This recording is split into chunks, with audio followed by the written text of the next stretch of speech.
Eu não compreendo essa competência alargada do Supremo quanto a cidadãos comuns envolvidos nas arruaças de 8 de janeiro.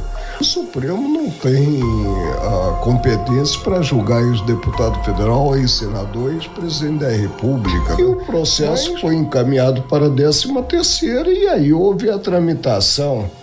E também aprendemos que incompetência territorial é uma incompetência relativa que preclui. No caso concreto, nós tivemos a tramitação do processo crime, não se concluiu pela incompetência, para depois se dar o dito pelo não dito e chegar-se ao afastamento, ao enterro sem direito à missa de 7º dia da Lava Jato. Pois é, mas aí volto e insisto na questão do Supremo. Isso tudo aconteceu porque era numa instância abaixo. Quer dizer, você não chega, mas no próprio Supremo. Quer dizer, digamos que, vamos pensar num futuro, assim, vamos pensar... Aí a responsabilidade maior do Supremo na observância das regras do jogo. E além disso, esse de fato é o ponto de partida, mas eu penso que quando uma decisão do Supremo sensível eventualmente extrapolar o razoável, cabe ao Congresso Nacional legitimamente fazer o que nós chamamos de efeito backlash, ou seja, há uma decisão judicial eventualmente impopular ou que desagrade uma parcela da população, o Congresso Nacional legitimamente, isso não constituiria propriamente um choque entre os poderes, ao contrário, seria uma prerrogativa que garante o equilíbrio. O Congresso legitimamente pode legislar e tentar alterar aquele cenário decidido pelo Supremo. Pelo fato de o Supremo ser a última palavra, ministro, é por isso que o senhor não concorda com aquela ideia de que o foro é privilegiado? Não há privilégio, ao contrário. Eu, por exemplo, ainda bem que eu sou ex-ministro, já não serei mais julgado pelo Supremo.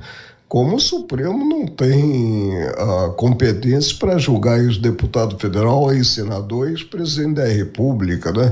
Mas eu prefiro, se tiver uma acusação contra mim, eu prefiro ser julgado na pedreira da magistratura, que é a primeira instância, com direito a recurso, com direito à impugnação dessa decisão e não mediante martelada única. Eu não compreendo essa competência alargada do Supremo quanto a cidadãos comuns envolvidos nas arruaças de 8 de janeiro.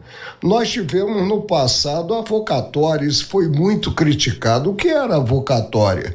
A possibilidade do Supremo, de acordo com a matéria envolvida, pensar um processo, mas julgar centenas de pessoas que poderiam estar, sim, acusadas, se for o caso, na primeira instância. Julgar mediante martelada única é um passo demasiadamente largo e que não se coaduna, vamos repetir, a exaustão com a segurança jurídica. Qual o risco que vocês veem hoje desse alargamento todo que vocês estão citando aqui nestas ações do Supremo Tribunal Federal?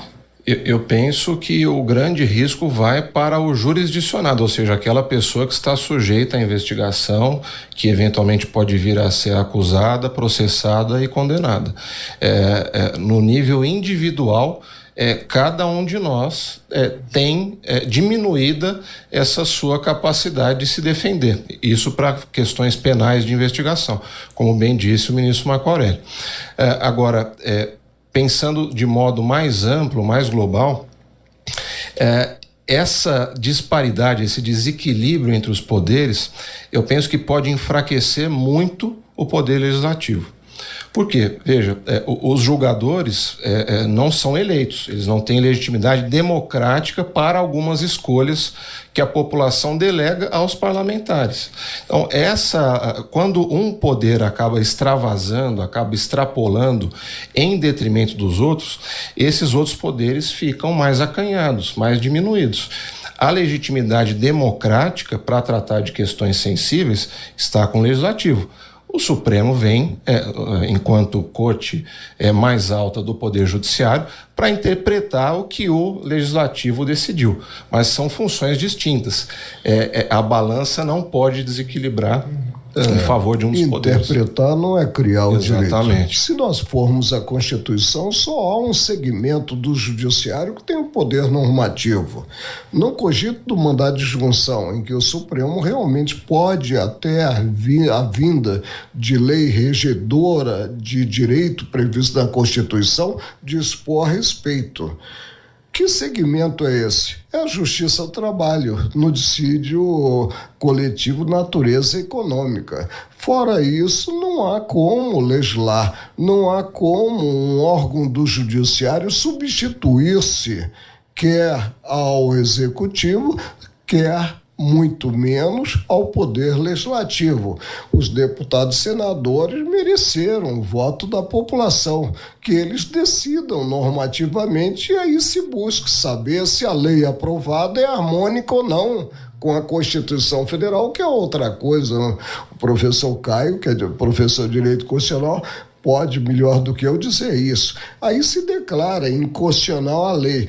Agora, simplesmente substituir-se essa atuação precípua numa democracia, que a atuação do Legislativo é muito ruim, é muito nefasta. Mas eu aproveito para fazer uma provocação no seguinte sentido. Ver as redes sociais, o problema das redes sociais, as publicações que oferem ali a honra e a dignidade das pessoas e tal, de maneira isolada, como um post isolado, e não como, por exemplo, uma atuação em rede, com interesses econômicos, políticos, globais e etc. Ver dessa forma muito isoladamente, e não como de fato uma milícia digital, né? Não seria também um pouco uma visão mais offline Mas do momento? Mas como controlar as redes sociais sem o cometimento de atos contrários ao Estado Democrático de Direito? Eu não vejo como. A não ser que simplesmente voltemos à época da caverna e deixemos em segundo plano a internet. É muito difícil regular essa matéria, é muito difícil. Agora, de qualquer forma, com a palavra, os nossos representantes, que são os deputados federais e representantes dos estados, senadores da República.